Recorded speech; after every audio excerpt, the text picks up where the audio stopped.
Marine scientists are really interested in the Rowley Shoals because firstly they form a marine park, and so DBCA monitors and manages the Clerk and Imperious reefs, which are an A-class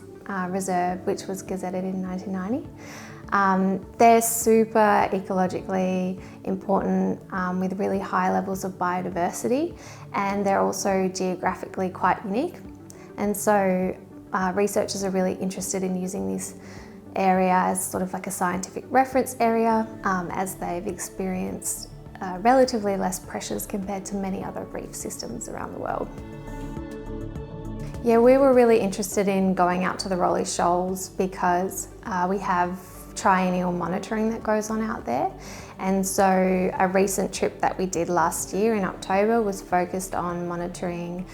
finfish, corals, macroinvertebrates, and switching out seawater temperature loggers that are deployed at each of the reefs. And so a really important new aspect that we were focused on this recent trip was surveying for the first time juvenile or baby corals, which are less than 5 centimetres in size, or about the size of a pinky finger.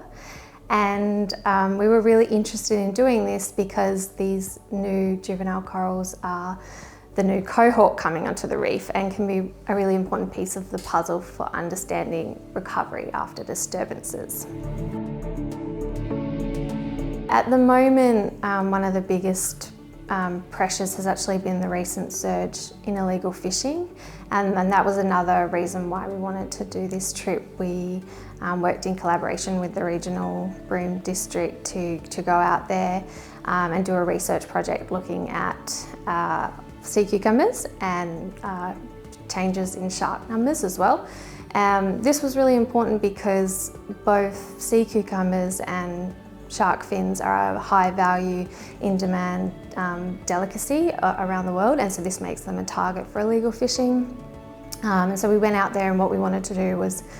conduct surveys in different parts of the reef and really get a benchmark for numbers of sea cucumbers and these important reef sharks.